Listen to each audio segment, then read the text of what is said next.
Okay, good morning and good evening to Dave and Margarita. Margarita? Oh man, it's actually an easy name. Thank you for having time for me. You're from Edge of Paradise. So please introduce yourself and tell me, or the audience, who you are and what you're doing, maybe where you come from musically, and then we start our conversation.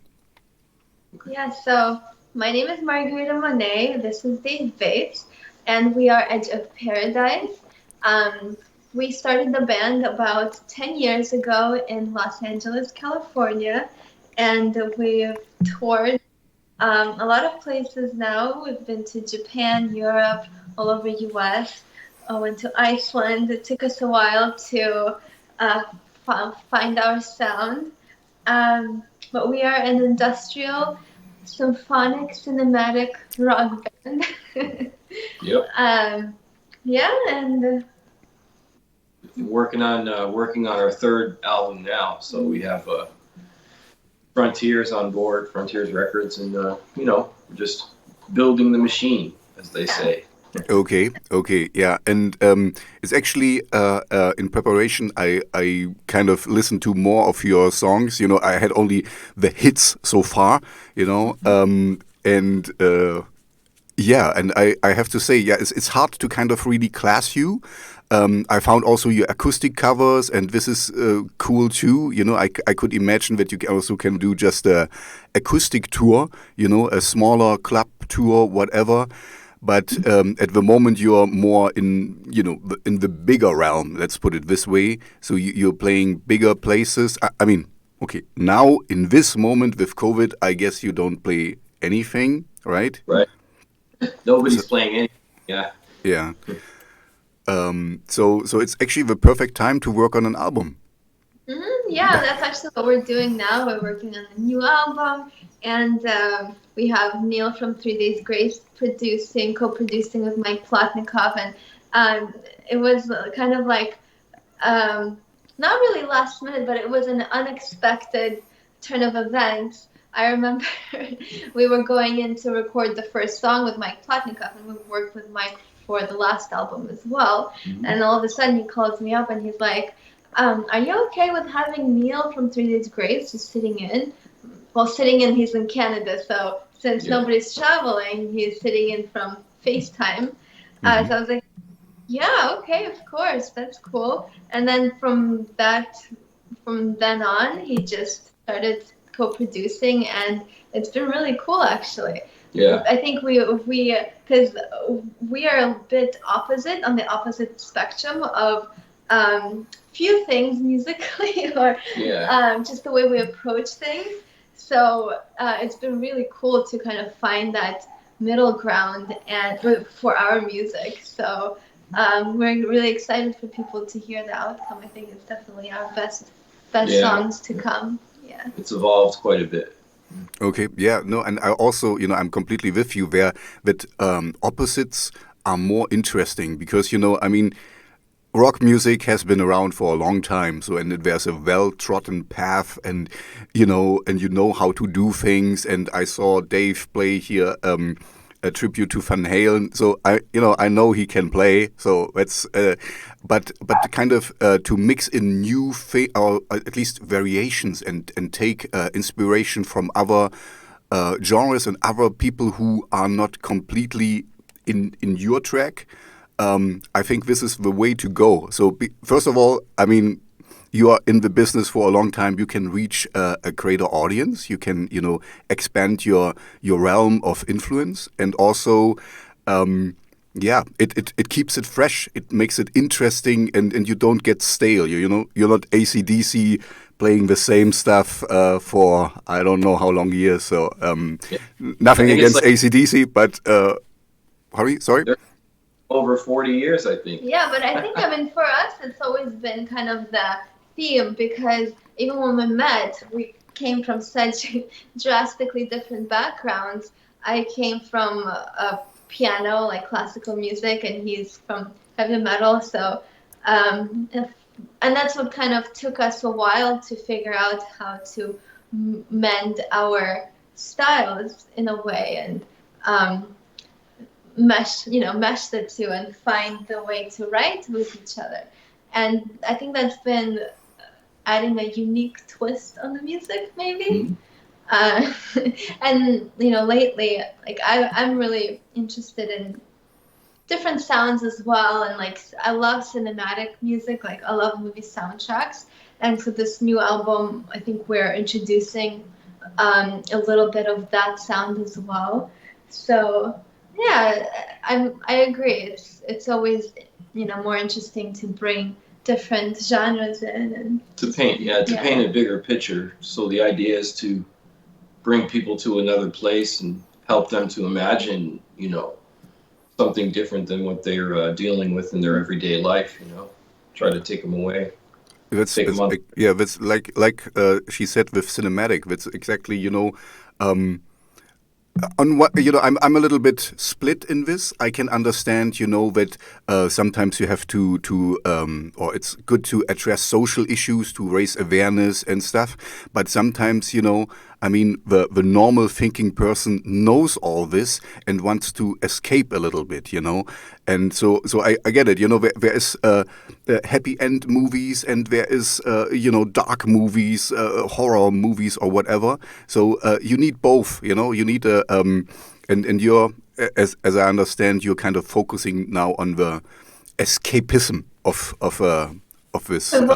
And it's so interesting you bring that up because, when I write the lyrics, I'm always thinking, like I have that in the back of my mind because you can address what's going on in the world, and you can get into politics, you can get into like social issues and all that stuff. But for me, like what I find most interesting and kind of where I guess my soul wants to go is to paint a picture of something that is a little bit extraordinary, a little bit larger than life, and kind of transport people to this new world.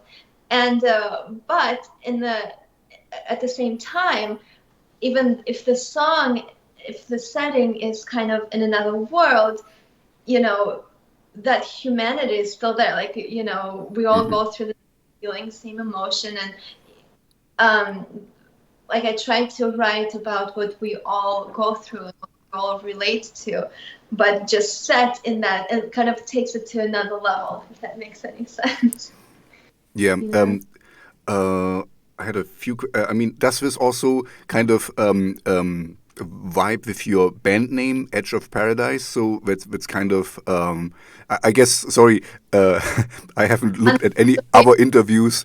You might have answered this question a couple of times. So does this also come from there, that you take the listener to the edge of paradise, so kind of glimpse into it and to a better place, basically?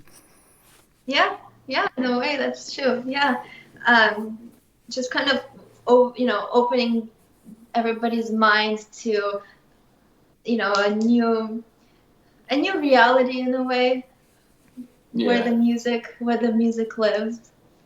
Yeah, and originally the idea of the name was kind of our way of describing living in LA.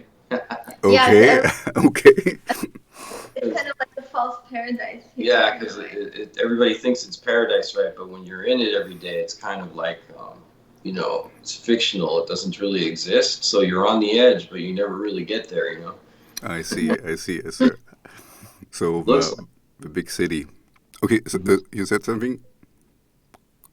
Okay. Well, my other question would be, where did you or how did you met? If you want to talk about it, I mean, if you don't need to, but this would be interesting because you said you're so opposite, classical background and heavy metal. So how did this happen? Yeah, well, I guess it happened. I moved to Los Angeles. I mean, originally I'm from Moscow, from Russia, but then my family. Да, очень хорошо. Меня зовут Tobias. Как твое имя? Very good. Yeah, I'm from East Germany. Anyway, sorry. Go ahead. I asked you a question and I interrupted you. Sorry. Yeah, so my family moved to Houston, Texas when I was 11. Then I went to New York to go to college, and then I didn't know really what drew me to Los Angeles, but I decided to move to Los Angeles. And I met Dave about 6 months, not even that, maybe 3 months later. I was, were both hired by a local producer out here in Los Angeles to work on a random song that I kind of co-wrote with him, and I played piano on it, and it evolved into a rock song. And we wanted to get a guitar player to do a guitar solo on it. And we randomly walked into a music store, and he was doing a guitar clinic. I think he was playing Guns N' Roses, or he was playing something. We were like, he's really, really good. And then the producer approached him and was like, want to play a guitar solo? And he said, yeah, and that's how we met. And Dave had a band previously called Bleed with Robin McCauley and Greg Bissonette and Tony Franklin, Bjorn, England. Yeah, he created a super group. But the time I met him, they all went on tour with the I think Greg Bissonette went on tour with Ringo Starr. Robin McCauley went on tour with Survivor. So, because they were, big 80s guys, and they were doing, their own thing. Yeah, they were working. Yeah, and so when I met Dave, I think where our visions met is that we wanted to create something and take it all the way and kind of dedicate our life to it in a way. So, even though I didn't even hear half the music he liked, and he didn't hear half the music I liked, something worked. Mm-hmm. And we just, we started the band. Our first album, Mask, sounds nothing like us because all those songs that I sang on were previously recorded with all the people that he had in the band before. And, we put it out just so we could start building on. And then the first song we wrote together was the song In a Dream, which is off of our second album, Immortal Waltz. And I think that song, before that, it was really, really, we struggled a lot because we struggled to figure out how we could write music together. Yeah. And that song kind of paved way to our music to start evolving. And to this day, we close our show with that song because it's a pretty special song. Yeah, it's really weird how the song worked out because we had been struggling to try to build something that was huge, and so immediately you think well, we need to put everything we can in there. Let's play every possible note. Let's do everything. Let's make it big.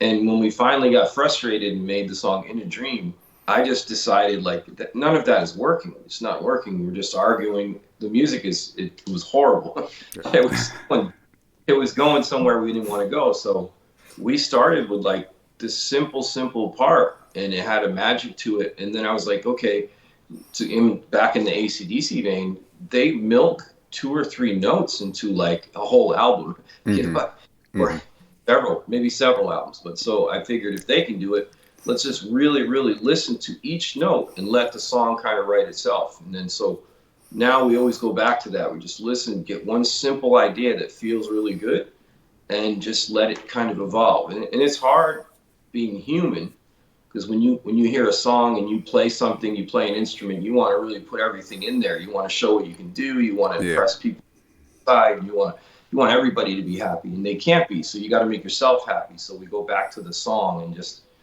make sure we can take that little idea and grow it into something that feels like it's coming alive.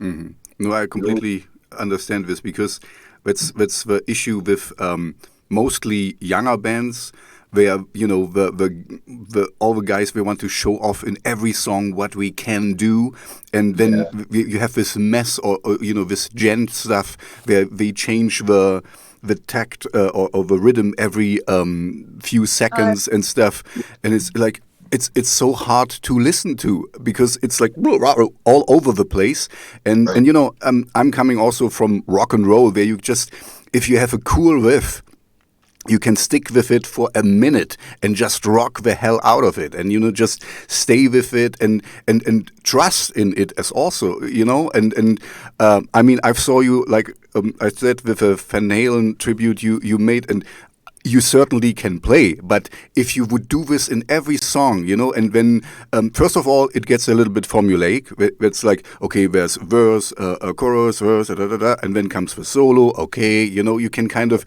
tick all the boxes, and I'm pretty sure you know how music works. So they would still be good, but it would be very expected and very, a tried and tired formula. Yep. So I completely understand where you're coming from. It's a little bit frustrating to hold back sometimes, but if it's good for the song and for the sound, it's the way to do it, And then you have to put your ego on pause and let somebody else take this, or something else take the spotlight. And so, but so here I can see, that you're a seasoned, because this takes a little bit of self-reflection and grow and to really know this. Like I said, it's mostly what younger bands does. They want to show off everything, and we bought this new piece of electronic stuff on, so we have to put it in everywhere. And like, okay, guys, if it fits, yes, but if not, you ruin your song. And as I said in the beginning, I think also coming from different worlds, this is perfect. You create something new. You're not this formulaic band. And I don't want to hate on AC/DC. They do great music, but they found this rock and roll formula where we just have the 3 notes and we just go for, and people love it. And see, this is maybe another thing. Even if you overstuff your songs too much, I think your audience shrinks, because there is the music lovers. You really can understand what you're doing, and it's like, oh wow, he did this and that, and then we changed to 7, 8 rhythm things and stuff. But the normal person, and I consider myself a normal person, I want a nice song I can, bang my head to, even if I have cut my hair, and just, dance and move around to, and I don't want to, every few seconds a change, and then I look silly on the dance floor or whatever, or in the mosh pit. This is kind of, you have to find the perfect balance between, showing your chops, but not kind of in your face and I'm this metal god, and I guess you got there already. Yeah, totally. It's exactly what you just said. You got to find that balance and put your ego on the shelf. And I think I helped him by deleting a lot of his solos. Well, there's so many levels of that, because now we've even come to another level of that, because we have Neil from 3 Days Grace, and they write just really standard rock. And so for us, it's even more of a like, what? He doesn't want words that are too big. Yeah, lyrically, it's not, crazy unusual, but I'm used to it now. Like, I would just write lyrics that I would normally write, and I just expect him to take half the words away. So yeah. Really? Well, at the end, like at first it was kind of strange to me, because, I always tried to write stories, and then, at the end of the song, it turns out the same. It's just, he basically, his job right now is to take away some words that don't really need to be there. And then the song ends up kind of breathing more in a way. And it's out more epic, maybe because it's not as busy. Not that it was busy before. It's just, but it goes to what you said about throwing everything in there and trying to fill every spot, and having that extra set of ears at each step now has even helped us keep it in check more, because it's still a difficult balance when you're a musician. We're so meticulous now, because it's not like we change sentences. We're really zeroing in on like all the small like thes and he's, or like it's so you're a vocal coach now, huh? But we want to make it for the mass audience so they can relate. So it's important that we find that thing that really hits the bullseye. So it's like still kind of finding that center target.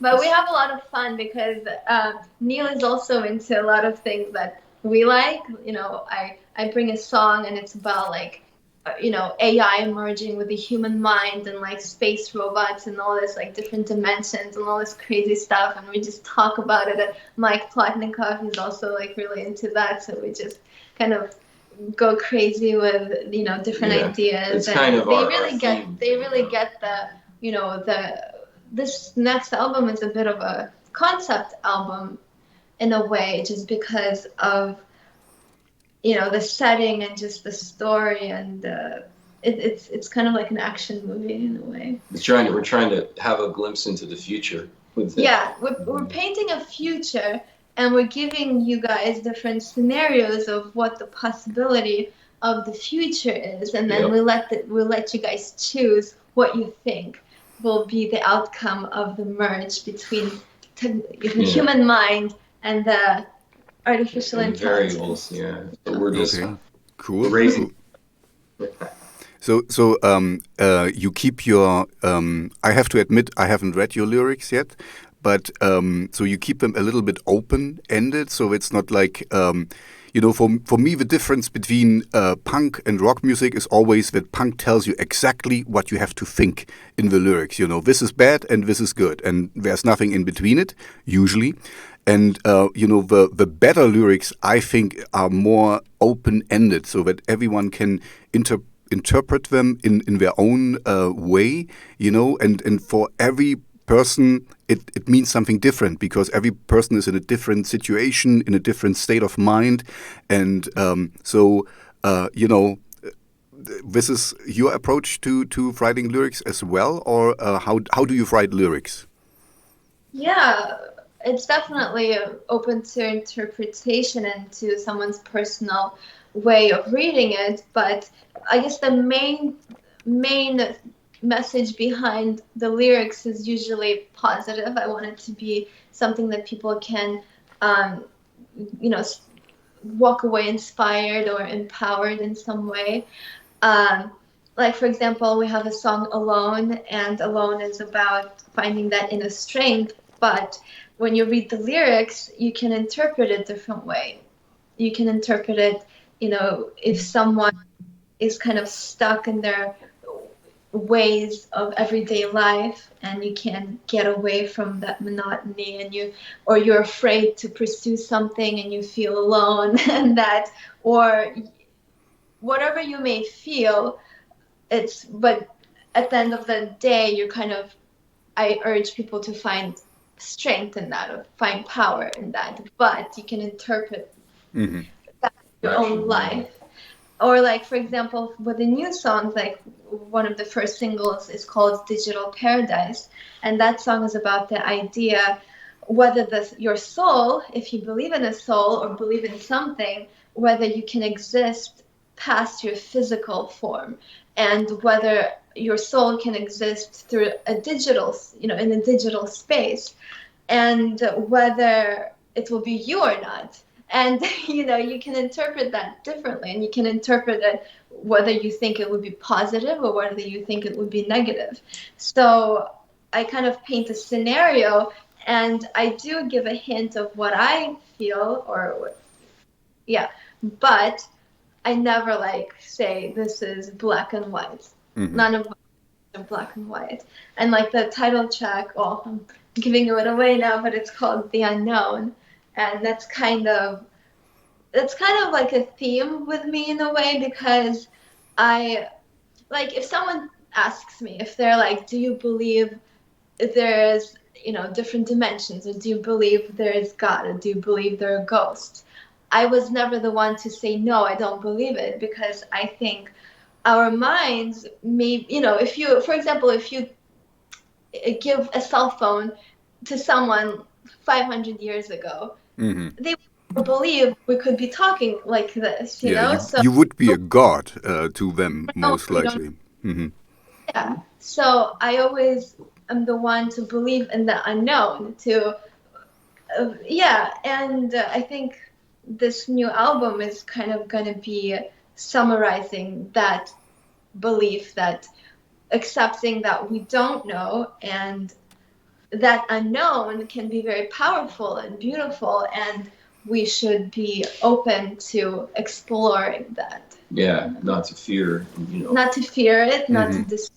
because if we just say no, it doesn't exist, then we will be halting our own evolution in a way. Mm-hmm. No, that's actually a very positive message today, because the more we know, it's a funny thing. The more we know how little we know, Yep. and this is crazy because you think, I mean, we're going to space, but we don't have even explored all the ocean, and there's still uncharted territory in the jungle and stuff. So, we don't know anything, and things change, and our knowledge evolves. So we know, okay, what we thought might be true is not true anymore, and Right. so I like your spin on the positive of the unknown, because most people fear the unknown, because there's a stranger, so I should be cautious, I have to be, I don't know.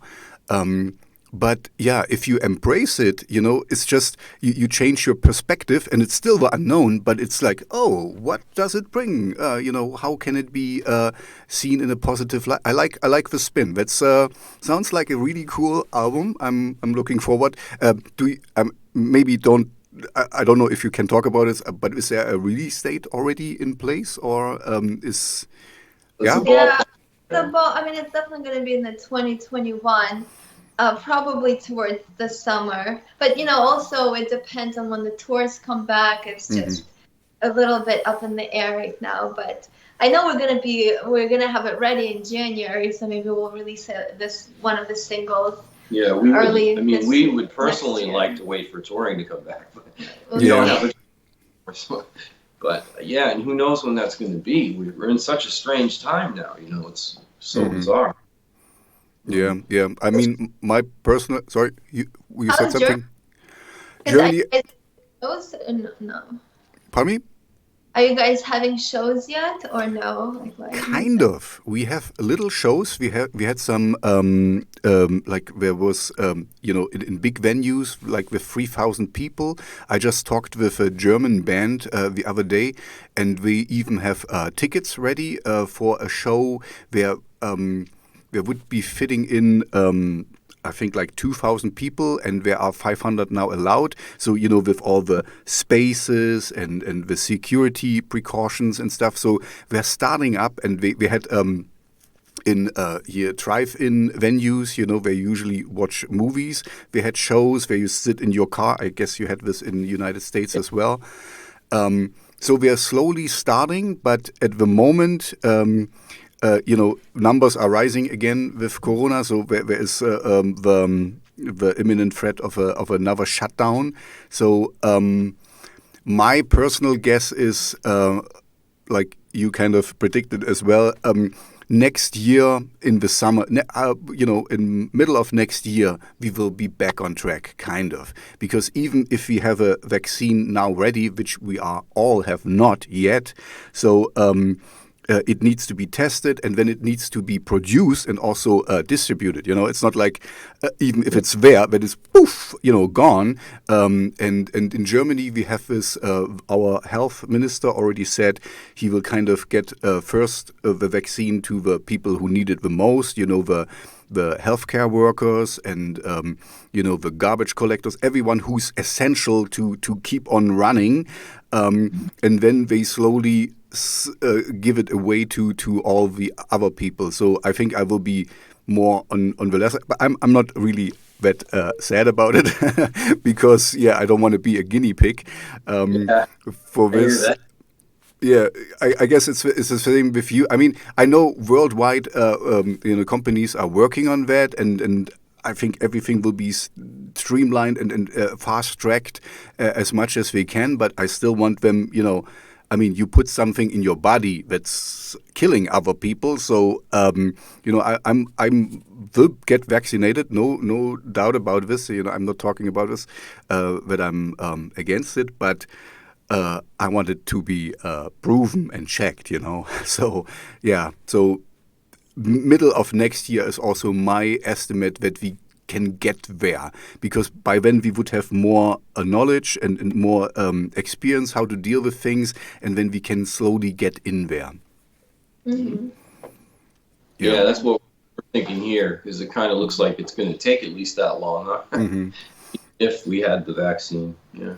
Yeah, if you compared with the Spanish flu, I think it was 2 years with the Spanish flu.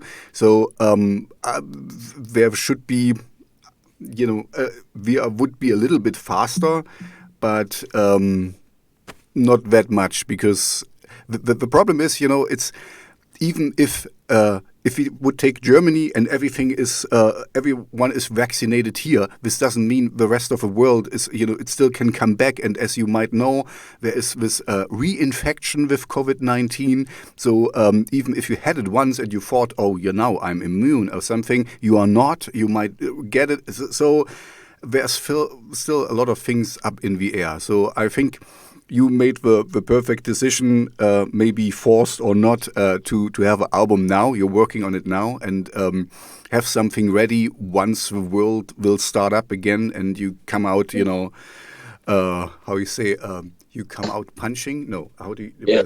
There's a come out swinging. Yeah, swinging, exactly. You come out of a gate swinging. When we decided to do the album, that's what we said. We'll come out swinging. Yeah, exactly. Like in Gladiator, you roar. I wanted to ask you what kind of music you are into personally, because I mean you're two different, very different poles or positions here. So what is your your personal taste? What you're listening to if you're not making music together? Yeah, I actually recently made a playlist on Spotify called, I forget what I call it, Margarita's favorite rock something. I'll tell you, but I put my all-time favorite songs, and I mean I love classical music because I grew up on that, but I love let's see, some of my favorite songs are by Massive Attack. I like Angel, I like Rammstein, I like 30 Seconds to Mars, even though he doesn't like them. I like thourough, that's totally different. I like, Epica, I like them. I really love movie soundtracks. One of my favorite soundtracks is from A Requiem for a Dream. I like 9 Inch Nails. I like System of a Down. I like Marilyn Manson. I like Korn. I like a lot of different songs. I like some songs from Avenged Sevenfold. And I do like pop music.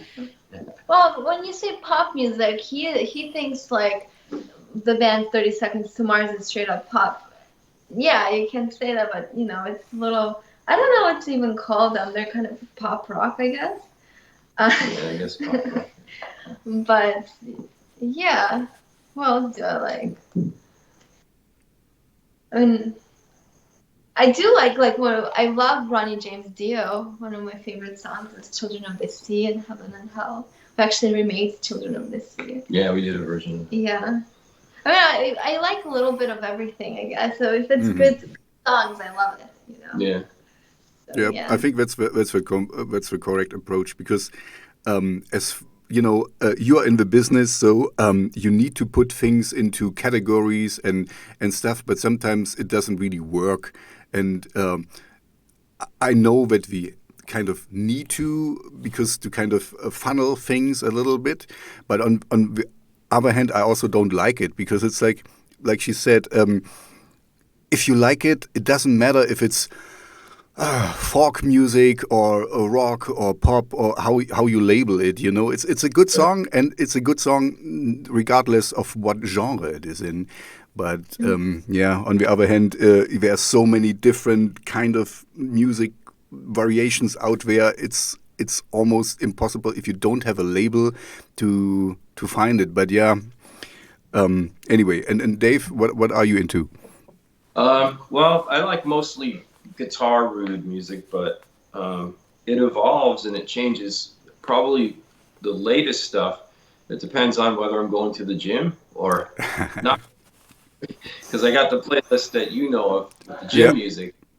That's usually the heavier stuff. That's just yeah. you know, and I like so a lot of times I've been going to the gym like 6 days a week now since it's been open again because of COVID. But so I listen to that more than anything. But I mean, you like all the heavy metal gods, you know. But I try to find influence on. Depends, you know, because I'm always looking for influence. So it's more of a research thing now. There's stuff that I listen to over and over just because it's stuff you grew up with. But when I'm listening to newer stuff, I'm trying to find out, and it does have that thing where does it fit? And then I have to figure out, you know, because there's so many different styles of music or how people categorize stuff now. Sometimes I just listen to figure out why they call it a certain thing. Mm-hmm. Oh, and like you said, sometimes the music has so much stuff in there, I can't understand that. So, but if there's a really good song, because anything from like I like Dream On, I think is an awesome song. So to me, like that is just like I like Dream On. It's a phenomenal song. It's like I don't know what happened. It was a deal with the devil, maybe. But you know, great songs are more of like the thing that I look for now too. And I just don't like pop music so much because I think it's so. Well, he doesn't like anything that doesn't have a guitar in it. Well, yeah. I mean, but it's more of an emotional. It's more of an emotional content. I can't really get on board with like, you know, some of the.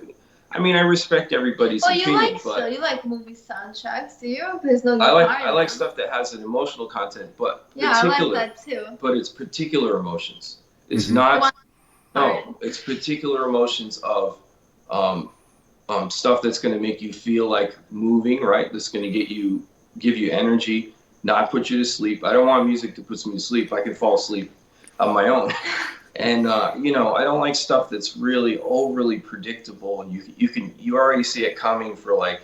Of course, you have to fit a mold. We already know you got to fit a mold. Everything has to be easily digested by the listener. So you're more about trying to find that little thing that pleases the common music listener, but it's just the emotional content when it's really cheesy and it's trying to be too socially correct and like politically on point. So he doesn't like One Direction, basically.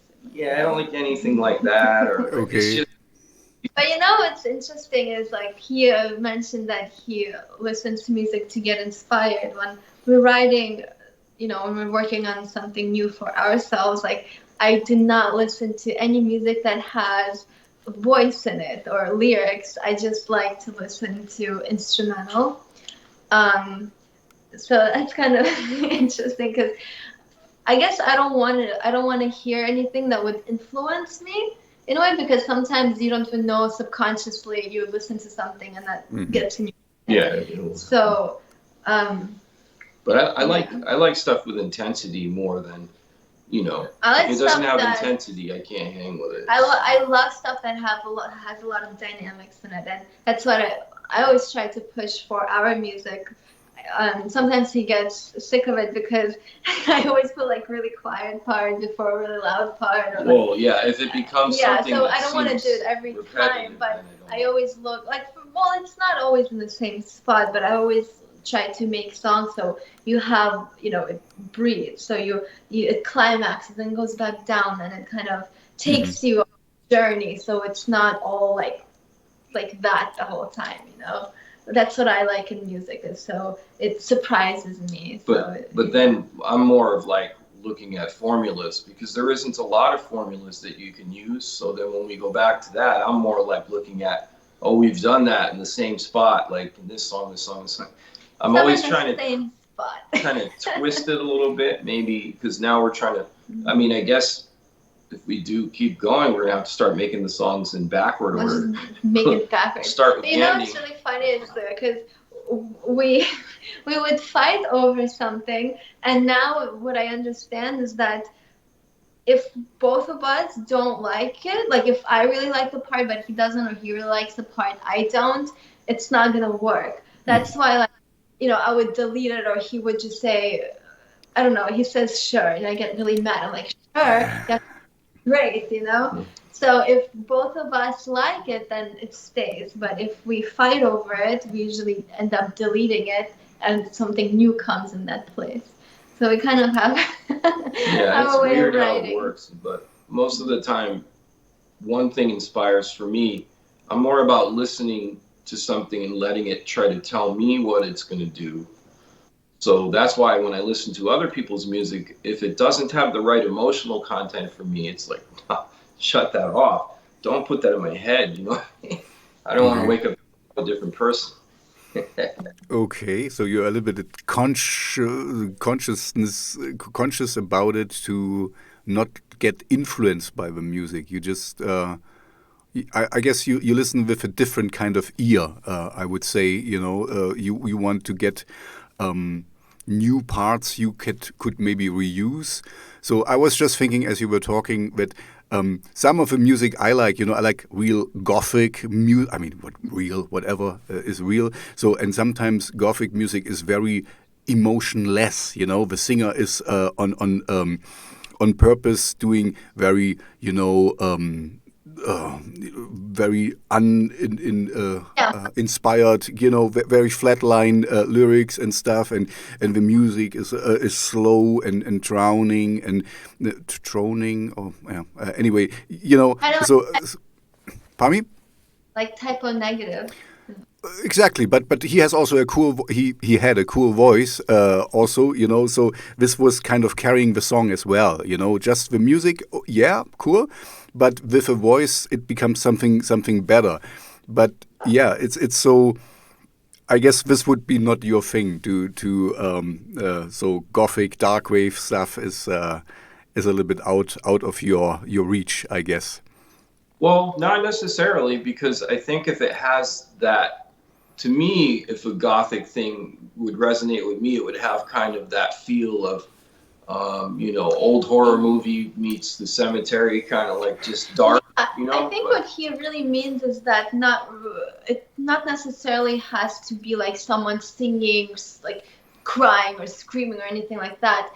And to me as well, like I just want the music to put me in a mood. Like for example, if you listen to like I don't know, like a symphony or like a concerto or something. There's no voice in it, but you hear a note and it kind of instantly makes you feel something. Yeah. And it can be a gothic music. I know exactly the type of music you're talking about. It could And be any I would style, really correct, like it yeah. because But the emotional it would make you feel something. I think that's the main thing is you listen to something and it evokes something. And it doesn't have to have any particular voice or any particular thing because you never know what it's going to be. Yeah. And that's cool about music. What's better is if it comes from something unexpected, If it comes from something that you didn't see coming, it's even all the better, because like the formula thing in the repetitive nature of the music, right? Because it's a limited language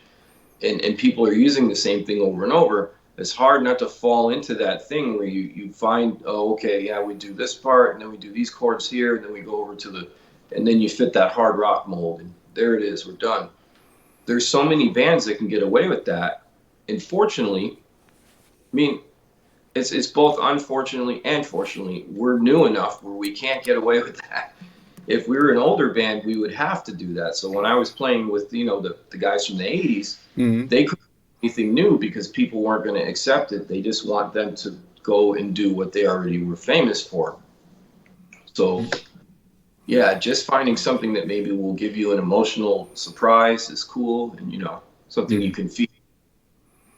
Yeah, I think, just I was, as you were talking, I think this is what art should be. I mean, as an overall thing, it should have emotion. I should kind of evoke an emotion in you, And even if it is a negative emotion or people, it does something. And this is what art should do.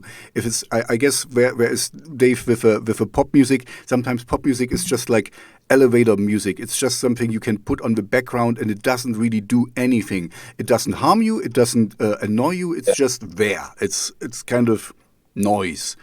And real art is kind of, you need to listen to it, and even if you're like, oh, I don't like this, but at least you have a reaction to it. It's not kind of like, oh, I don't care if it's on or not. I don't really care, and this is what an artist should not want to do.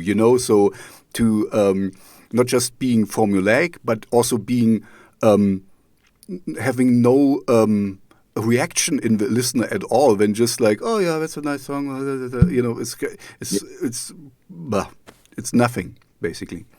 Exactly. That's exactly that's what I don't like about pop music, because it's like the same thing, and people are like, yeah, it's a nice song. That's what? Like it doesn't. It's the same thing that you've heard like 47,000 times just prior. Yeah, well, it sounds good to me. Like, okay. Okay, so this has nothing to do with this. I mean, a little bit. I'm a lot on YouTube, and I just sometimes I watch Mojo, and they now put always songs into their videos where they have their top 10 of something, and there was like, oh, and if you hear what you like, check it out, and then we played the song a little bit, and it was like, man, I have heard this millions of times. Why would I check out this song? This is so nothing. It could be, you could put any label on it. It could be 1,000 artists would make this song, and it's nothing specific. It doesn't stand out. It doesn't have an edge. It doesn't have anything what would resonate with me. And so anyway, this has nothing to do with, but it was kind of, it captured this thing, like it has no emotional response. And it was so run of the mill. It was so nothing that I could not understand that people say, oh, I would like that, and I would like to check them out, and I would like to buy their album or something of nothingness. And it's like, man, I don't get it. Anyway, I guess we are on the same term here. Art should be kind of evoking something, and even if people don't like you, that at least is a reaction you can deal with, because when they have listened and kind of got a reaction to your song, and the worst thing for an artist is like, oh yeah, that sounds nice, it's so yeah, you could listen to it and whatever. So it's either yes or it's no, I don't like it, but there is no middle ground here, like, or you shouldn't look for the middle ground, basically. Right. And a lot of I'm noticing the radio here, for what's left of radio, like we have the XM radio and Sirius radio, it's a lot of that. What do you think of this new artist? What do you think of this? And I same thing that you just said, man, I've heard this thing hundreds of times. If this is a new artist, then why? Like, why would invest all this money and get? Because it's such a big thing. I mean, to be a band is almost as if you were making a movie, so you might as well make it with emotional content. You have to get people behind you. You have to build a fan base. You have to get funding. You have to get labels and distribution. It's an undertaking that is worthy of investing your emotion so that other people can emotionally react. Why would you want to regurgitate? Exactly. And the other thing is also, I guess this goes more, goes for all of you. If you make music you don't have a personal or emotional connection to, it will fall flat on the stage. So if you don't, I saw your acoustic stuff, and even there you could feel, it's felt, and it's meant honestly, and it comes from a place of your heart, and this is the difference. When I cannot imagine how you can play these pop songs with, you can jump around and just have a good time. And maybe this is also all what we want to do, but I'm looking for some more stuff. There's so many layers you can put into music, and it doesn't have to be the big orchestral or heavy or whatever. If a song is good, it works as an acoustic, and it works as a well produced. But if you are on stage and you don't mean it, people will feel that, and and sometimes it's just even if you're, I mean, maybe you miss a note, or it's not your best day and your vocal cords are not there or whatever. But if you're really behind it and you get goosebumps while you're singing it, then the energy will still get to the audience. And this is what we're all living for. That you get this feedback and and just imagine this with a stupid pop song you can play in an elevator. I cannot understand what's the energy level there? Like, la la la la la, bam, done. Yeah. Yep. You already touched on this a little bit previously, but how do you usually go about writing a song together? Because as I understand now, you are writing them together because you are more the lyrical content and fit it in. So how would you go normally? Usually, I mean, there's different ways, I'm pretty sure. But what's your usual work? And it depends on the song, but usually, like, I would make maybe a chorus, and like I would make stuff on the keyboard and put some rhythmic pattern on, kind of have a chorus or a verse or some part of the song, or sometimes I would have the whole complete song, and then he would come in and start working on the guitar, and then the song will evolve and change, or he would come and put a new part, and I come after and I change the part. But I write music and lyrics simultaneously, because for me, the music influences the words. So I would kind of sit on the keyboard and make melodies and words at the same time, and then I really like also experimenting with different samples and manipulating those, and like my keyboard has a lot of cool sounds in it, and just manipulating the sounds and making new sounds out of what it has, and turning knobs and yeah, but that's kind of, and then we would, once we have the song demoed, this is kind of the studio we stuff at, we would have it demoed, then I'd throw demo vocals here, and then we would go to Mike Plotnikoff's studio with Neil on FaceTime, and then we'd rewrite it again. We would basically finalize it, and then once we kind of did backwards, because a lot of people would record vocals last, we do them first. I go in and record the vocals, we finalize the song, then we take it back here. We, I guess, work on it. We get it ready for the drums. Yeah. Once we get the drums... But it depends on the song. Yeah, but once we get the drums, then we can kind of rebuild it. Well, what has to happen, though, so what we do is we decide on rhythms, like, early on, because we have to decide on, the tempo and the energy that we want. So we use a lot of sample drums, and we try to get that kind of rhythmic thing that makes us maybe feel like, this feels like it's moving.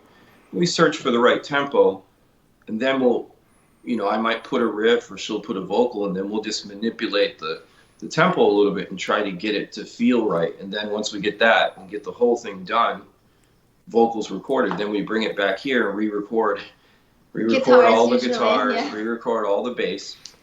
And that's not even done. Then at least they're perfectly in time. Then we can do the drums, because then the drums go back to Mike's studio. We do the drums there. We have Mike Plotnikoff's studio again. And last time the new songs were recorded, we had Howard Benson. Howard Benson studio. We did 6 songs, and then the drummer our drummer Jamie recorded 6 songs in one day, and it was like a 12-hour day, and I felt so kind of nervous for him, because we had Neil, who's also a drummer. We had Mike, we had Joe Ricard from In Flames, who's a drummer. He played on our last album, Universe. Then us too. And we were all like telling Jamie what to do. And he was so great. He knocked out the song. But what's important is, so we get the drums, and then those are then sent off to, what's his name? Edit. Paul, he edits the vocals and the drums. And when I say edit, like, because people might think, oh, you edit stuff, like it's going to make it like that's when people edit these days, you just kind of. Well, it's what we do is he puts everything perfectly in time. Squared off to the grid. Then we take it back here. Then I can start re-recording the guitars and the bass again. Because I can't until I've tried to do it backward before, and it is a nightmare. I mean, we end up having if it's even off the slightest little amount, because it's like building. I remember somebody telling me, it's like building a foundation. If your foundation is not solid, the house will fall. If you're trying to build something right where there's measurements, if you're off even the smallest amount in the beginning, by the time you get to the end, that small amount becomes much bigger. So you hear that in all the instruments where there's this little bit of weirdness in between. And we've had that happen before, and we would have to go back again and then redo the whole thing again. So we don't do that anymore because it's so time consuming. And, when was talking about editing, also, like when he says perfectly in time, it doesn't mean that it takes away, and that's why you find someone who is really good at editing stuff, because they don't take away the life of the song. They know exactly how to make everything come together but keep the life of the song. And with vocals too, that's why, like, you don't just slap autotune. And I'm not saying like, it's really funny. Like, I always post videos from, like, when we work on this in the studio, I always put a snippet of what we just did, of like me singing in the studio. And some people always comment like, oh, you have so much autotune on. And I'm like, at that point in time, what you're hearing right now is there's zero autotune. I'm just recording vocals. But there will be autotune, because in this day and age, everything has to be so perfect. Otherwise, people are so used to hearing that kind of polished sound.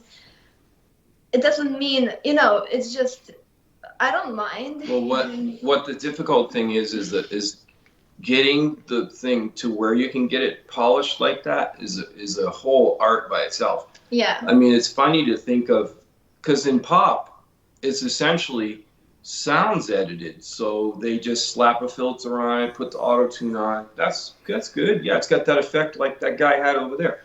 Cool. Yeah, that'll work.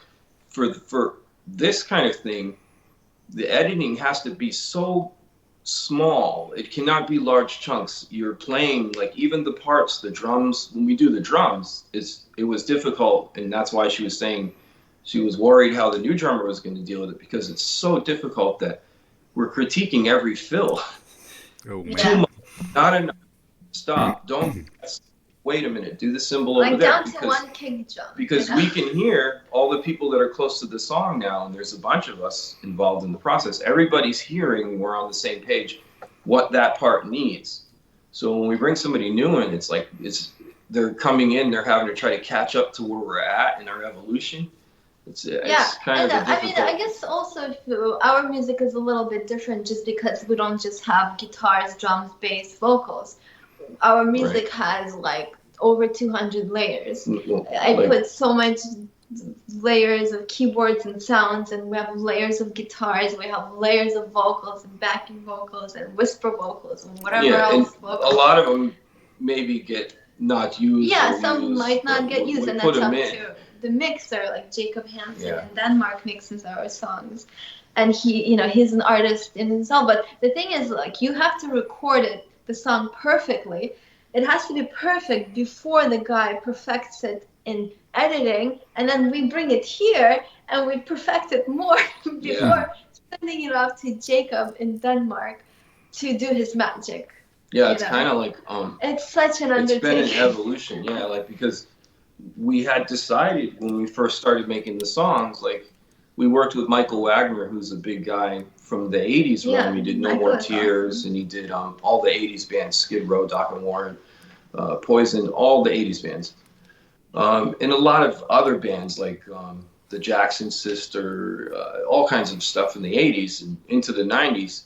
But when we went and worked with him, we were like, well, this doesn't really, like, he works good with us in certain ways, but the way that we work is weird. We don't come in and just play it and throw it in the can.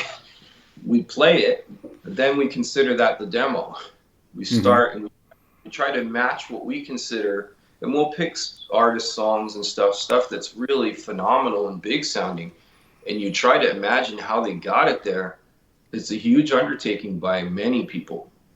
So then we've built our process to become that. Like, we figured if we want to match something that sounds huge and there's many people involved, it's probably going to be the same process for us. So it's basically also getting the technology to do what we hear, because true. You imagine something and then you have to figure out how to bring it to life. Yeah, that's it in a nutshell. That's the whole thing, is trying to get those sounds that you hear. Because you hear something in your head and then it just kind of drives you crazy because it's either too bassy or not too bassy, or like, I don't know. Or doesn't have the right resonance, or it's really a finite thing where it like either is perfect or it's not. Like when I record piano in the studio, it's such a drastic difference on what piano you use. Some pianos can sound more like high-endy, they sound honky-tonk or whatever. Some pianos, like, I really love that warm sound that kind of doesn't stab you. And the instrument has to, it's a big... So I really like, and the sound that I like for our songs is when you kind of step into the song, you hear it all around you. I really like that surround sound, so it's not just kind of coming at you. Okay. It's we can talk about this all day, but Well, yeah, it's I wanted just to say, don't worry, Margarita, that I completely understand what you wanted to say with the auto-tune stuff. I understand that you are not auto-tuned, and also you are a live band, even if there would be auto-tune, you would sing live, and I know there is technology now that you can even auto-tune live, but I'm pretty sure as I get to know you now a little bit, that you would not be an artist or consider yourself an artist if you would auto-tune your stuff live. So, you want to show the right thing. And what I said earlier, remember, I said even if you have a bad day and your vocal cords are not completely there, the energy that you feel will come through, and the fans will like it. And I also think if you go, or it's just my personal opinion, of course, if you go to a live concert, I don't want you to put in the CD in the background and just hit play and mime through it. I want you to play, and I want also to be deviations of a sound, that you sing it a little bit differently or whatever, and this is what life is about, and the best thing, and I guess you are an experienced musician, is that you have the song locked in, basically. You put it there, and then you go on tour, and after you're back after a year, you found so many different things that you could re-record it, or you make a live recording that because it's changed a little bit, because you found, this works also well, and I tried this and that, and so it still evolves, because music for me is always a snapshot. It's frozen in time at the moment, but it's never really finished. You could always add something or lose something. Like you said, you lose a few words now because it makes the other words breathe more, or you can give them more emphasis in, holding a note longer or whatever. So, I wanted to, and I want the last question to end with: how long does it take for you to make a song? Because it looks like a really long process now. Said it, because it is a snapshot in time, right? So for us, it's trying to encapsulate it into a certain amount of time, and that's it. So fortunately, we have all those people involved where they have schedules. Okay. Take forever, right? We would keep going years.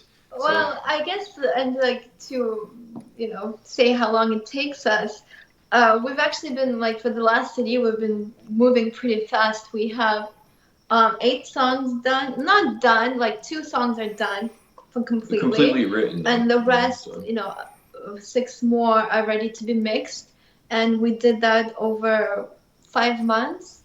So that's an unusual 2 songs a month. Yeah, if we're doing just that, we would get maybe 2-3 songs a month.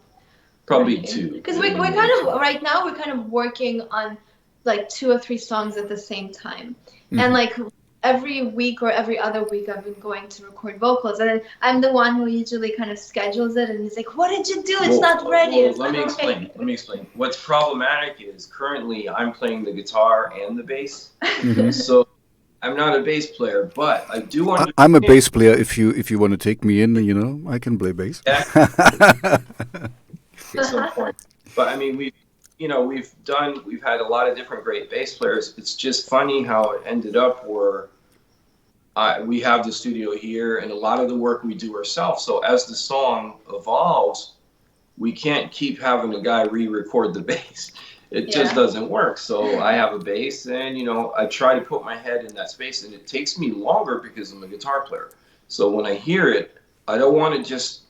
The bass has to do its own thing. If it's going to be a bass part, we're going to add bass to the song at all. It's got to be there for the right reason. It's got to be honoring the bass. It's got to be honoring the song. It's got to be helping it move. It's got to be building the vibe. It's not just going to come in and follow the guitar, So it takes me a while to get my head in that. And then I can't do guitar and bass at the same time because they're too different. And so when my head's thinking bass, I'm thinking like I'm a bass player. I feel like, I'm top guitar. Then when I go back to guitar, I'm like, no, I'm a guitar player. Sometimes I plug in my keyboard through a guitar amp. Oh, we double it. Yeah, because we have a Moog. We have a little sub-fatty that we double the bass with. And that's been really cool. Oh, yeah, we did double on Universe. All the basses doubled with a Moog keyboard to kind of get that clarity and lowness. Because it has an industrial kind of texture, too. So. Yeah. And we'll probably do that again. We never really know what Jacob does. He might not even use some of the tracks we sent him. Yeah, But he does one. Even like when right now I sent him the last song, and he's like, because we only sent like 2 layers of each guitar part, and he's like, no, so we need 4 layers. Of guitar. I didn't know. But then I just got a new German-made amp, a Driftwood. Oh yeah, show the amp. You're probably I'll show it. It's really cool because it's kind of like a Kemper. If you probably know Kemper. I know Kemper, yeah. I never heard of Driftwood. Yeah, it's kind of like regular tube amp. Well, we use the Kemper too. Yeah, we still use the Kemper. So it's both digital and analog. Look at how sweet that is. Wow. Let's show the back. But it has a speaker load box in the back, so I can just go digital out. And it has the digital. Okay, cool. Run that into an Eve preamp here, and I don't even need to get that loud. And live too. So far, it's been good. Where's Driftwood? They're German. Also German, yeah. Of course, German. Honestly, I have never heard of him, but yeah, I will check them out. Yeah. But it's fairly. The guy's name is Merrick. He's a really good guy. He builds them by hand.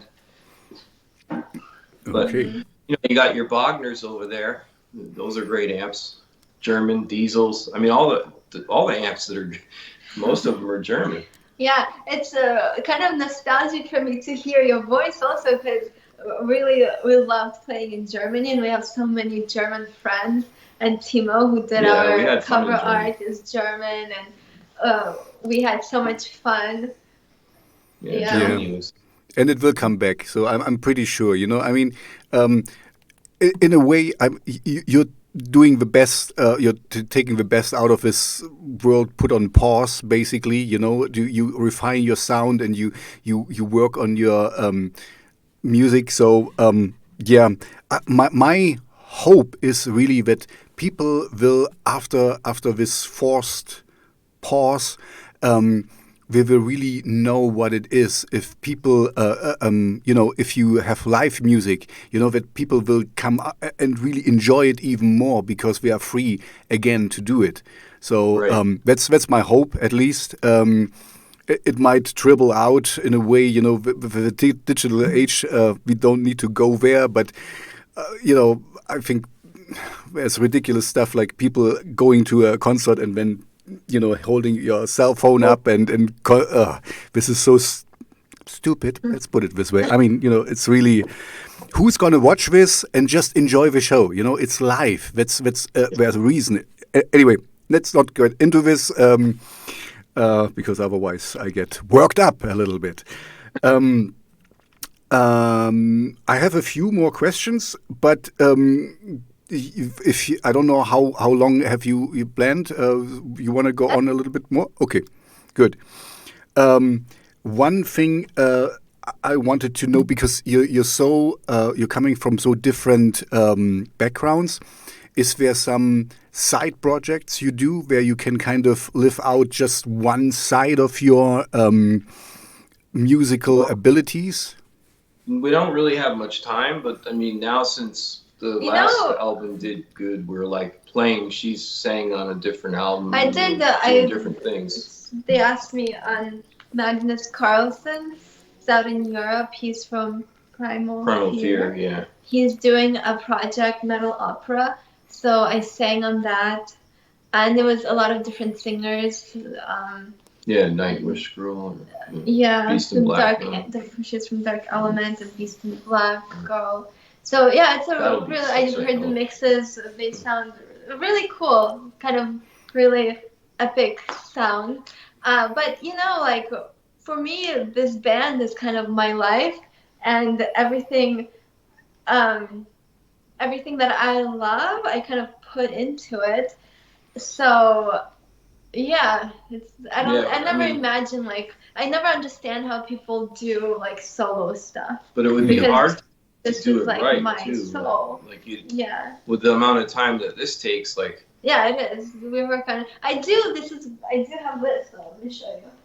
I paint, and I released a book. So I'm very lucky that people like my paintings. I sold a lot of them, but this is kind of like my art book. And like when we released Universe, I painted a lot of box sets.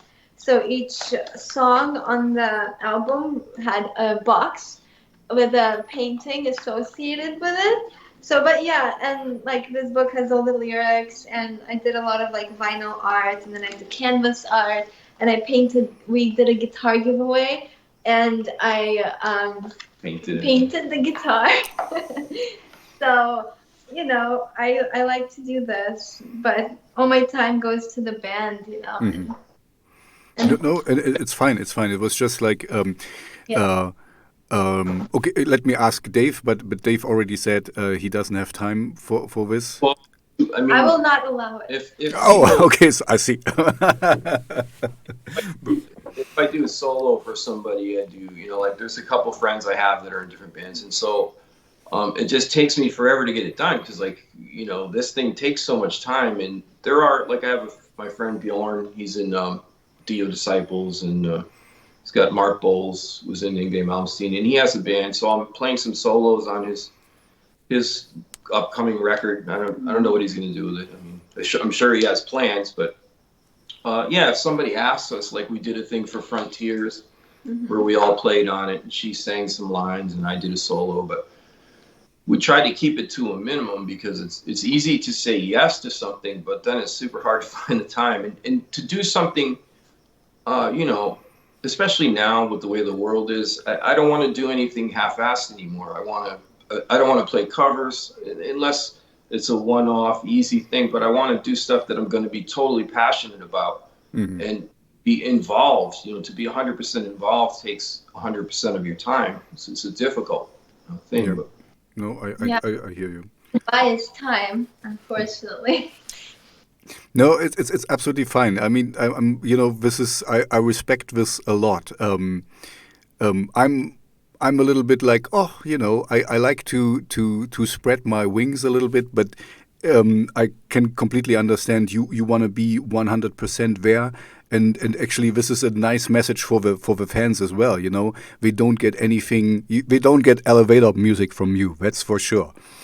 As you are, a big band already. So you have toured a little bit, and the things I always like to ask is, are there any tour antics you can tell? You know, some funny story what happened to you while you were on the road or something. If you can share it, you know, don't tell me anything I shouldn't know. Well, when we started our Europe tour, our bathroom didn't work on the tour bus. Yeah. Okay, how nice. That was an inconvenience, but we did. We've hit deers. We've had a before, trailer because fire. we've been in a band for a while, and we really paid our dues, because when we started, we didn't have anybody helping us. We didn't have anyone investing into us, so we did everything ourselves, booked our own tours. We did a lot of van tours around the U.S. where we hit deers. We had tires on fire. Wisconsin, a trailer on fire. One time we really had weird. 3 tire blowouts in one trip. Yeah, that was. But so that was kind of the first part of building the band. Then, when we did the Europe tour, it's so awesome because it was our second trip to Europe. Our first trip we did Femme Festival. It was a festival of female-fronted bands in Netherlands. And the coolest thing is when someone kind of follows your band for a really long time and kind of you know them from the internet, then you finally get to meet them. And then they come up to you and they're like, you're one of their favorite bands, and it's so cool to meet all the people and to realize that because you have it with the internet, it's like you can reach a lot of people all over the world, and it's good to finally meet people that we know in different countries. Like it was so cool in Paris when we had the show. We have Oliver, who is a really big fan of the band, and he had like a whole operation planned because our tour bus would leave at like 2 a.m. So right after the show, we had like 2 hours to kind of escape. So he had everything planned to take us and go see the Eiffel Tower. We went to see quite a subway. He had like everything, all the tickets and everything, and all the routes planned out. So. But we've had the regular mishaps. But prior to that, we've had the deers and the blowing out tires, and I almost froze to death in Iceland. Yeah, we did a video. That was great. You're an ice queen. And Iceland is such an amazing place. When we did the video shoot there, we just bought an RV thinking RV should be able to drive anywhere, but it's a glacier. There's a glacier. I guess when we started filming, my mind goes somewhere else, and I just kind of put myself into creating something, and then I lose sight of like the environment around me. So I didn't realize how cold I was until I almost passed out. Yeah, it was pretty.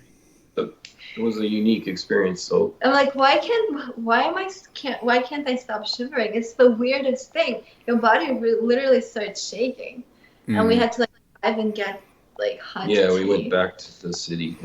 Warmed up, but it was. But I heard Moscow can be very cold as well. So you should have been knowing about this a little bit. Yes, I should. Well, actually, when we went on tour to Europe, everybody was making fun of me because I brought like the biggest coat. It was like the fur coat you would see in like a Siberia, and I was the only one who was never cold. Because we landed, our first stop was Sweden in the winter. Yeah, that was pretty cool. So I was like, fine. I was like, let's go. They were all freezing. So it was really fun. Fun times. Okay, and what I also like to ask, so as you have been touring and you played with a lot of bands and artists, what was your biggest starstruck moment, where you kind of were a fanboy and you played with a band you really like? What was kind of a memorable thing what happened there? All the bands we played with, we have a lot of respect for all the bands just because we know how much it takes to do this. So, it's really interesting because when you're playing with someone, and like a really great artist, they never have like an ego. They kind of come up to you and they're human, you know, so you don't get that kind of, like. Yeah, but it's also a different environment because you're there as part of the job, you know.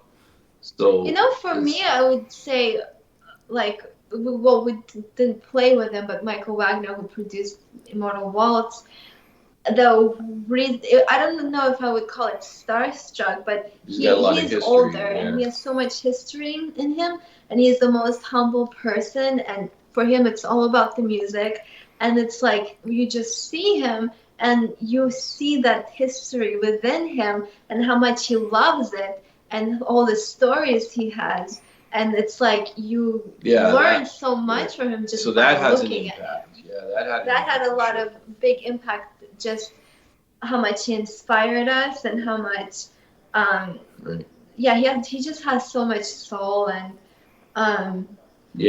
it's like there's magic to certain people, you know, and those people are the ones who like have that ego, you know. And it's weird because like when it's different as you get older. I mean, growing up, I always thought if I met this guitar player, if I met that guitar player, but as you play through the years and then you start to meet people, you realize that everybody's the same, right? And so, for example, I met Eddie Van Halen by accident because I was at the NAMM show and he was at the NAMM show. And I walked over and I was standing by him. I didn't even know it was him. It was just some guy playing guitar. And I'm thinking, wow, people seem to think he's a big deal.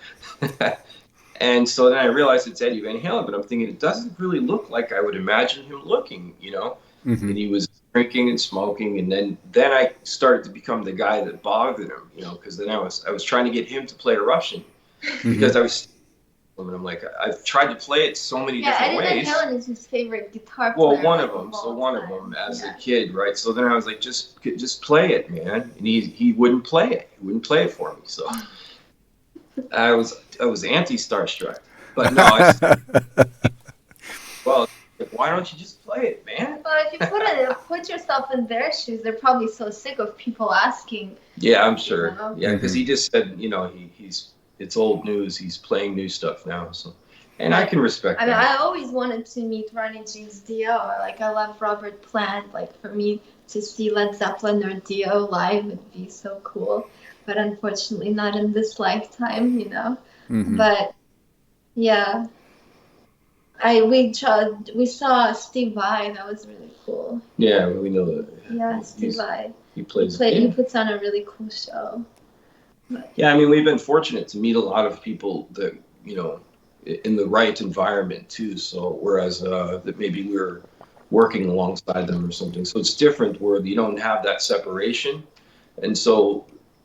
It's not as if you're meeting them and they're there as a god and you're there as. But I do like that's another thing. I love imagining that someone is a god because if I really look up to someone, I want them to have a larger than life persona. You put them on a pedestal. I never understood people that like wear just like random clothes on like stage and they're just kind of in their flip flops and like I never understood. Because to me, like, if you're creating something, create something that's like, you know, different and bigger, larger than you. Yeah. So you can kind of into that character. I always like what Lemmy from Motorhead said. You know, the guys they pay for a show and they don't want the nice guy from from their house next door. They want the rock star, larger than life. So give them the rock star. So I completely understand this, but you know, I mean, this program I started to see behind the rocks. I mean, I see you now as normal people, but on stage, I'm pretty sure you are also, you know, you're kind of a goddess and taking the stage and having your presence there.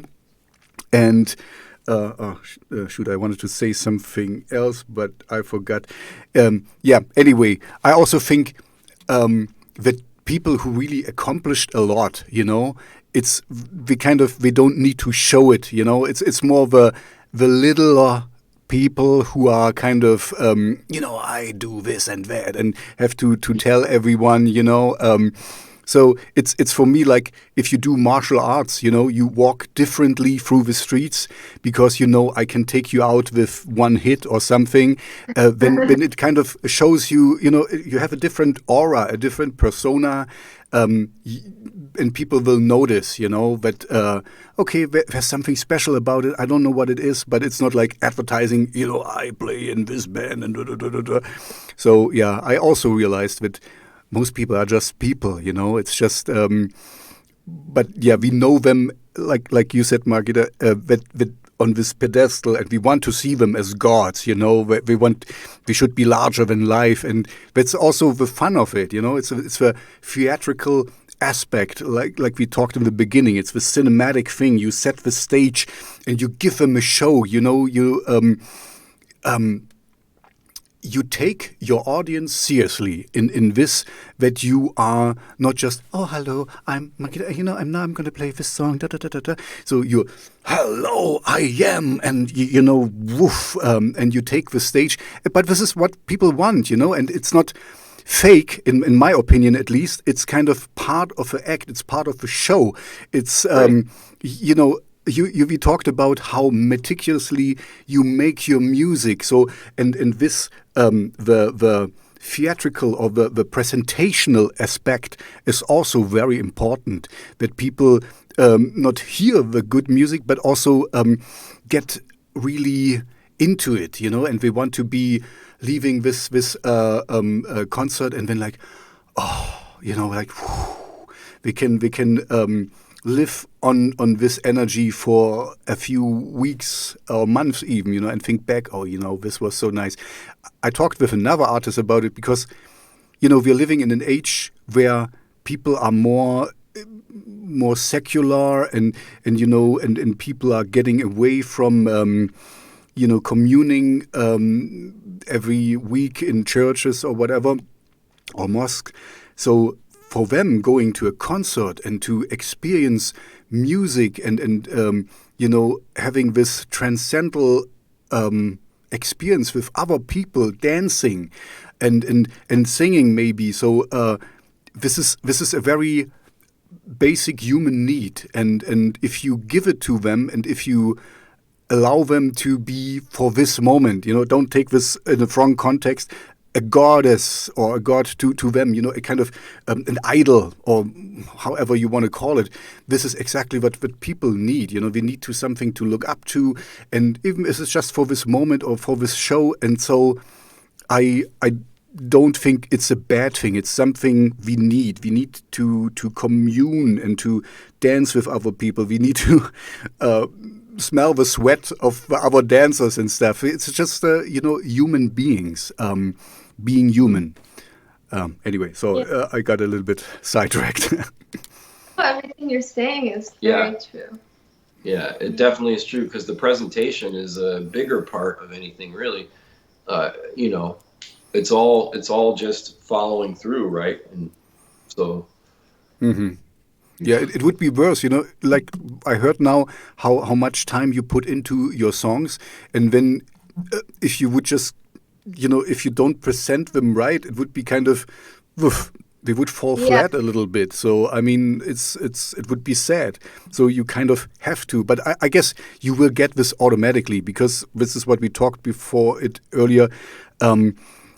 It's your songs and you feel the energy, so you can. Like you said, you don't have time for side projects because you are 100% here. So if you're 100% in the songs, it will transpire to the audience, and it will just be there. And even if I don't know if you do this, but if you sit behind the piano and people might not see you so well, they still can feel the energy, in your voice and how you do it. And anyway, so yeah. I'm done. One last question I would ask you is, you seem to have you are very close with your fans, because I also, on Spotify you put in, fans are the most important. Are there any do you have like gatherings where I mean, not at the moment, of course, with COVID, but do you have fan gatherings or something where we can reach out with you, or you have other bands have Twitch channels where we have a weekly schedule? Do you have something like that? We don't have anything weekly, but like we do a lot of live, like Facebook Live or Instagram Live, where I just kind of hang out with people and just, talk about stuff. Which is why we did all the acoustic versions. Yeah, too. we did. I see. Let's start with one. We're supposed to be on tour right now, but we are very accessible. Like I always respond. He responds, and we are here because of the fans, and like I love people, and I love the fact that we can share the music, and like I kind of live. I was kind of talking about this to someone. Some people create for themselves. I create for others in a way. It comes from myself, but it's for other people, if that makes any sense. And I kind of we try to meet everybody too when we go out there. So when we go out, we always meet everybody and take the time. Yeah, I feel like it's my reason for existing is to kind of bring some light to someone's life through music, and I kind of found that meaning, because I try to find meaning in life, and that's kind of mine. It's I could never imagine, I don't know, living without creating music. I would have to try to create something that would, make someone's life better. And it'll be interesting to see what happens after this whole thing with the COVID, because we just had really gotten to a point like just before the COVID thing. Where we could tour for and we had all kinds of cool things going, and so for us it was like the worst possible timing, but we just figured since we were doing good, we could shift gears and do the new album and try to wait it out, and we can't afford to waste any time, so it was the best direction for us to go. So but we're interested in seeing what happens next, because we need to get back to that sense of community, you know what I mean? Like people coming out to shows and meeting people, and like, you're right, people need that. They need to come out and feel the energy, and so do the artists. And the artists, the fans. I read this cool quote, not quote, but thing the other day. So, humans, we build technology and we figure out new ways and medicine and all that so we could live, but art is what we live for. Art is why we try to figure out. Exactly. This is that's why I found your direction with the new album quite interesting, with the AI technology and things. So I mean, we are living in a very technological world, and I mean, you just look what we're talking about technology here. I mean, through technology. So and this is great. This is, I mean, you're in LA and you're in LA, right? And I'm here in Germany, and we can talk and see each other, and this is great. But also it's just, for me, it's just a tool. It's like, it's good that we have it, but we have to use it wisely, like with all the social media stuff. If you have 1,000 friends on Facebook or something, this is one thing. But if you need also in the real world friends who give you a hug and who give you, you need this physical. We are beings in a physical world and not just in a digital world. So you have to find the balance here. So for us, I guess, we're a little bit older. For us, it's a little bit easier because we see the downfalls with things. I mean, if you use them right, they're great. If you depend on them, that it can be disastrous. So I hope, that the digital natives who come after us, the next generation, we will find a way to deal with it better or correctly. Or like I said before, it's so stupid if people go to your live concerts and hold up their cell phones and film it and don't be in the moment and enjoy it. Who's gonna watch this thing? You know, it's kind of shaky and bad sound. And I mean, who's gonna watch it? You know, just be there in the moment. I heard that here, the guy from the White Stripes, he banned cell phones, and you have to give away your cell phone before you enter the shows and stuff. It's really stupid. People should realize on them own. You know, I don't want to tell them what to do and what not to do, but it's just I want to tell them enjoy the show, and you cannot enjoy it in your little. It's so ridiculous. So my point is just. It has good and it had bad, you know, like you use it for FaceTime and you reach out to your fans and you're really close to them and you can, you know, you have just imagine like in the 70s, people wouldn't have had these strong connection to their fans all over the world, you know. So this is great, but we need to also be cautious to not. This is not the only thing, you know. I mean, there's a realness to it, and this is only when they see you. So you need to tour again. That's for sure. People need to experience that. Yeah. Okay, sorry. I ranted a lot. I would ask you now if you want to share something with your fans. So to wrap this up, and thank you for your time again. It was a very pleasant talk. Thank you for all the insights you gave me and the world out there. So what would be, do you have something nice to tell your fans or, what would be your closing statement basically? Well, first of all, we want to thank you for having us and for having such interesting questions. My pleasure. It's nice to talk to someone from Germany.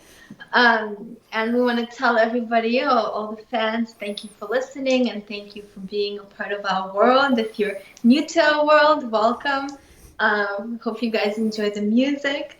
And we're just really excited about the new stuff that we're working on. And getting it out. Yeah, it's going to be really exciting and epic. The future is going to be better than where we're at right now, for sure. Well, 2021, the decade is going to redeem itself, and we're going to come out of this stronger, and hope everybody keeps their heads up, you know. Mm-hmm. You're going to come out swinging. Yeah. Cool. Okay, yeah, thank you so much for your time. And, okay, I will stop the recording now, and we can talk a little bit.